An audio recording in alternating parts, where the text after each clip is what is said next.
Hello everyone, welcome to Diplomatic Briefing. After more than 6 hours of flight, 330 Chinese citizens evacuated from Iran arrived safely in Beijing on a special flight. The tension and anxiety of the journey melted away the moment they set foot on home soil. After a long journey home, their safe return was hard-won, and they couldn't hide their excitement. Wang Minggu, a Chinese citizen evacuated from Iran, said, "Being able to return home safely is thanks to the strength of our country, which is the guarantee for every one of us. This impression is deeply etched in everyone's heart." Lu Jing said, "Only those who have experienced the ravages of war can truly appreciate the value of peace and safety." This flight was the first temporary flight to evacuate Chinese citizens from Iran. On the morning of the 20th local time, the plane took off from Ashgabat, the capital of Turkmenistan. All the passengers on board were Chinese citizens, including company employees and local overseas Chinese. Staff from the Consular Protection Center of the Ministry of Foreign Affairs were also at Beijing Capital International Airport to welcome them. Li Chunlin, Deputy Director General of the Department of Consular Affairs and Deputy Director of the Consular Protection Center at the Ministry of Foreign Affairs, stated that in recent days, both the teams on the front lines and those behind the scenes have been working around the clock, intensively carrying out related tasks to open up transfer routes for compatriots to travel overland to countries such as Azerbaijan, Turkmenistan, Albania, Jordan, and Egypt. So far, more than 2,000 Chinese citizens have been safely evacuated from Iran, and several hundred Chinese citizens have been safely transferred from Israel. The situation is still evolving, and we will continue to uphold and implement our commitment, shoulder the responsibility of diplomacy for the people, go all out in our efforts, and safeguard the safety of Chinese citizens. A news report stated that the Ministry of Foreign Affairs and the relevant embassies and consulates will continue to do their utmost to assist Chinese citizens in safely transferring and evacuating, and will also provide necessary assistance to those Chinese citizens who have chosen to shelter in place locally. According to the paper, as the conflict between Israel and Iran continues to escalate, the Iranian-Chinese Association has organized buses to transport fellow citizens to border crossings so they can travel to neighboring countries. Someone dropped their passport and shouted anxiously, but the transport staff didn't leave them behind. Whenever regional tensions rise, it feels especially poignant for Chinese people. First, no matter where you are, personnel from the Ministry of Foreign Affairs do everything to ensure everyone's safety. The country mobilizes resources to assist in the evacuation of overseas Chinese. From the Russia-Ukraine war to the Israel-Palestine conflict, the Consular Department of the Ministry of Foreign Affairs has developed evacuation plans for overseas Chinese. Second, in a divided world where local people are suffering deeply, it becomes clear that living in a stable and peaceful environment is not something to be taken for granted. This makes us feel the importance of China's stability. Without stability, how can there be development? Xia Baolong, director of the Hong Kong and Macau Affairs Office, delivered a speech at the forum marking the 5th anniversary of the Hong Kong National Security Law, specifically mentioning two pre-enactment situations that left a deep impression. He mentioned that during the 2019 extradition bill unrest, pro-independence forces ran rampant, violent protests were out of control, and the scorched earth strategy prevailed. Hong Kong was left unrecognizable and devastated, posing a serious threat to national security. One country, two systems was nearly destroyed. Ordinary citizens didn't even dare to go out on the streets. What freedom was there to speak of? Just speaking Mandarin in public could get you beaten up. What human rights was there to talk about? Anti-China and Hong Kong disrupting elements willfully blocked traffic, set fires, and threw petrol bombs, directly endangering the basic rights and freedoms of the general public. The second situation Director Xia mentioned was that, at one point, on this land of Hong Kong, China's own territory, it was actually impossible to speak about the motherland.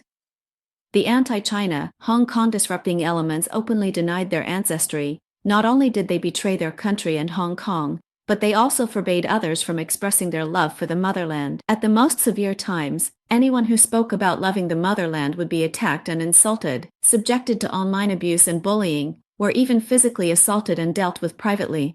The situations Director Xia mentioned, I believe, still leave many Hong Kong people feeling lingering fear. Director Xia emphasized when the central government intervened, 5 years have proven the Hong Kong national security law guards one country, two systems and protects Hong Kong's prosperity and stability. It has historical and practical significance. He said that though Hong Kong has a transition from chaos to order, the tree wishes to be still, but the wind does not stop. Everyone must not think that everything is now perfectly fine in Hong Kong and that there is no longer a need to safeguard national security.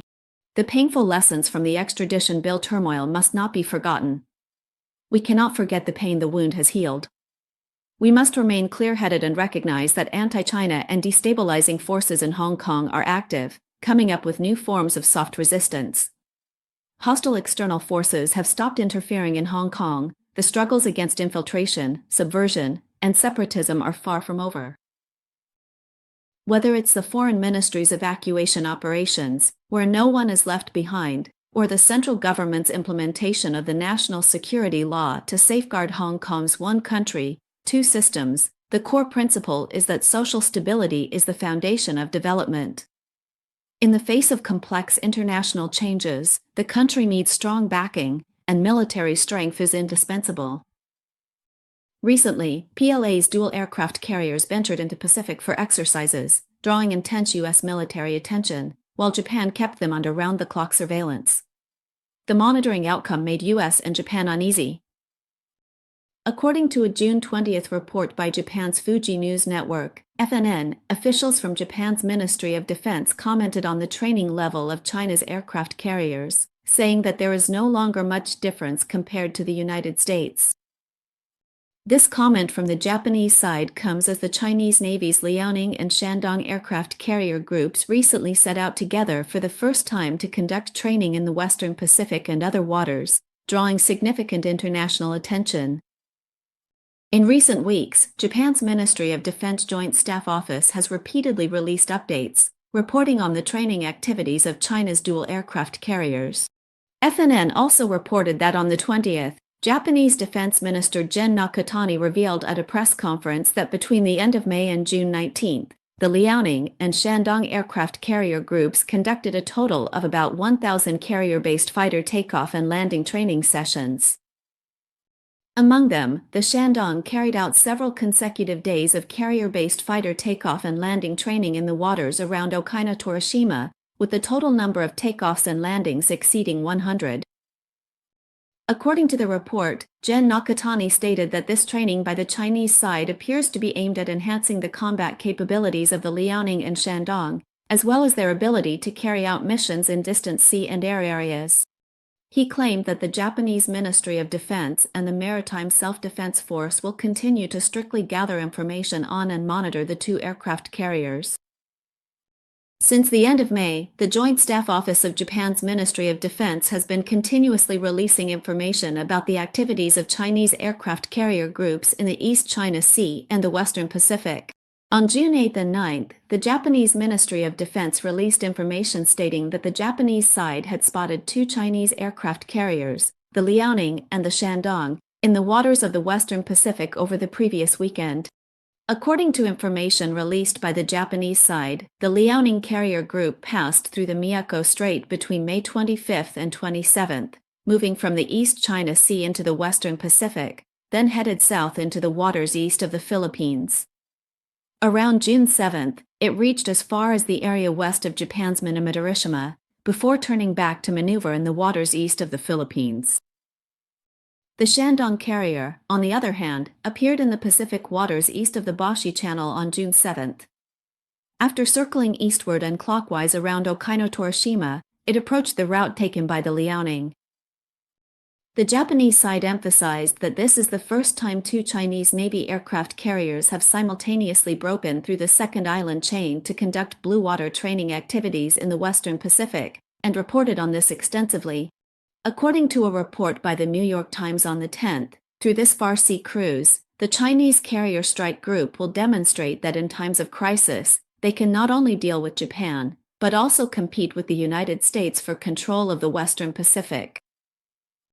The latest report from the Japanese side on the evening of the 17th shows that since May 25th, Japan has observed approximately 550 carrier-based aircraft sorties from the Liaoning, including both fighter jets and helicopters taking off and landing.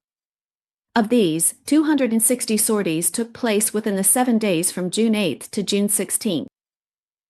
It is worth noting that on June 9 and June 14, the Liaoning achieved a record-breaking approximately 90 carrier-based aircraft takeoffs and landings in a single day.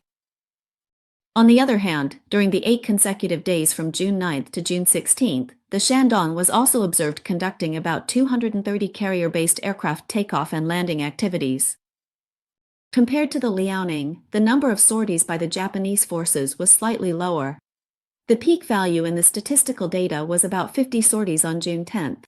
According to the route map in the report, both carrier groups were still sailing westward in the Pacific east of the Bashi Channel in a one-behind-the-other formation as of June 16. On the 18th, a military observer from the Mainland's Observer Network stated that the Chinese Navy's dual aircraft carriers might pass through the island chain again in the coming days. The Chinese side has previously responded to the movements of Chinese warships.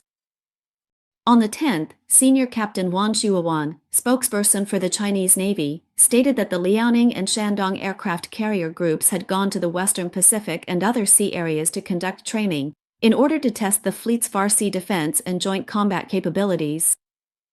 This is a routine training organized according to the annual plan, aimed at continuously improving mission capabilities.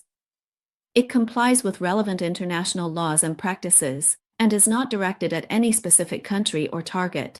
To sum up a few observations, first, it is worth noting that the carrier-based aircraft on both the Liaoning and Shandong use ski jump takeoff, which, compared to the catapult launch used by the United States, requires more time and a longer process.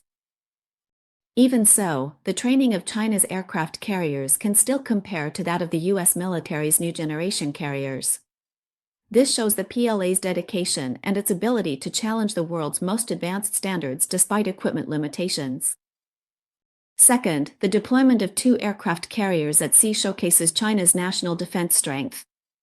While the US and Japan have reacted nervously, as the PLA has stated, the Chinese Navy's exercises are not aimed at any particular party. Which countries are feeling nervous? Or maybe they have a guilty conscience. If they don't target China or try to set China up, then China really wouldn't take the initiative to stir up trouble. Third, after the India-Pakistan air battle on May 7, the West seems to have become more objective in its assessment of China's military strength. This is a reflection of real power. Hello everyone, besides having videos on YouTube, Bastille Post also has videos available on another platform, Pomegranate TV. Pomegranate TV has a lot of exclusive content, and it welcomes viewers from around the world to subscribe. Just search for Bastille Post on the internet, and you can find Pomegranate TV on the Bastille Post website. Producing content requires a lot of resources, so we hope you'll support Bastille Post and subscribe to Pomegranate TV. With your support, we can keep making programs. Thank you all very, very much for your incredible support and for being here with us today. It truly means the world to us.